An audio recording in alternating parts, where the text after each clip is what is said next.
Hello दोस्तों, आप सभी को मेरा नमस्कार। मेरा नाम है विक्रम झा और आज का हमारा टॉपिक है ऑब्जर्वर डिपेंडेंट रियलिटी। आज की इस वीडियो में हम यह जानेंगे कि कैसे रियलिटी किसी ऑब्जर्वर पर डिपेंड करती है। एग्जाम्पल के लिए, यदि कोई इंसान मेरे लिए जीवित है तो वही इंसान आपके लिए मरा हुआ भी हो सकता है, और वह भी उसी समय पर जिस समय पर वह इंसान मेरे लिए जीवित है।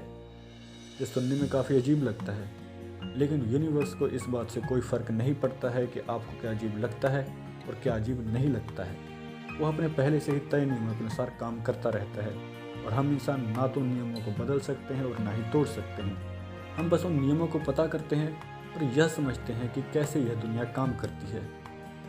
और अब हम भी यही समझेंगे कि कैसे रियलिटी किसी ऑब्जर्वर पर डिपेंड करती है। इसको समझने के लिए हम यूज़ करेंगे स्पेशल थ्योरी ऑफ रिलेटिविटी का। तो इस थ्योरी का इस्तेमाल करने से पहले मैं आपको इसके दोनों पोस्टुलेट्स के बारे में बताना चाहता हूँ। इसका पहला पोस्टुलेट हमें यह बताता है कि फिजिक्स के सभी लॉज सभी इनर्शियल फ्रेम्स में हमेशा सेम रहते हैं। इसके अनुसार आप कोई भी ऐसा एक्सपेरिमेंट नहीं कर सकते हैं जिससे कि आपको यह पता लग सके कि आप किसी कांस्टेंट वेलोसिटी के साथ चल रहे हैं कि नहीं चल रहे हैं। और इसका दूसरा पोस्टुलेट हमें यह बताता है कि लाइट की वेलोसिटी वैक्यूम में सभी इनर्शियल फ्रेम्स के लिए हमेशा कांस्टेंट रहती है, और लाइट की वेलोसिटी किसी भी इनर्शियल फ्रेम की रिलेटिव वेलोसिटी पर डिपेंड नहीं करती है। और सन 1905 में आइंस्टाइन ने इन्हीं दो पोस्टुलेट्स का इस्तेमाल करते हुए एक थॉट एक्सपेरिमेंट किया, और इस थॉट एक्सपेरिमेंट का नाम है रिलेटिविटी ऑफ साइमल्टेनिटी। और अब हम इस थॉट एक्सपेरिमेंट का इस्तेमाल करेंगे ऑब्जर्वर डिपेंडेंट रियलिटी को समझने के लिए।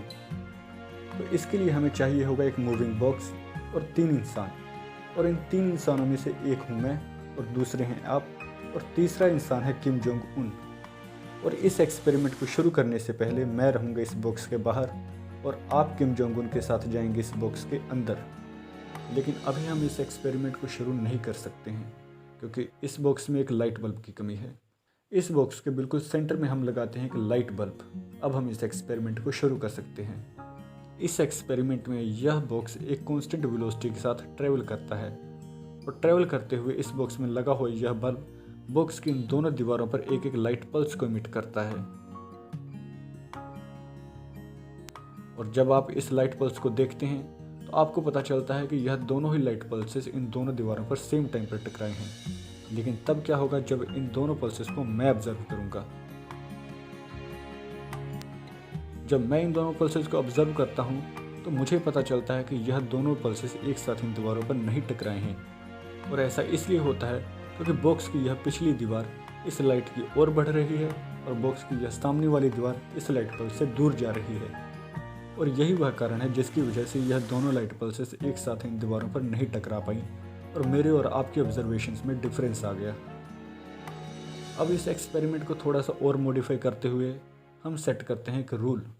इस रूल के अकॉर्डिंग यदि यह दोनों लाइट पल्सेस एक साथ इन दीवारों पर टकराई तो आप किम जोंग उन को गोली मार सकते हो। लेकिन यदि यह दोनों लाइट पल्सेस इन दोनों दीवारों पर एक साथ ना टकराई तो किम जोंग उन बाहर आ जाएगा और एक परमाणु युद्ध करेगा, और इस परमाणु युद्ध में सारी की सारी दुनिया ही खत्म हो जाएगी।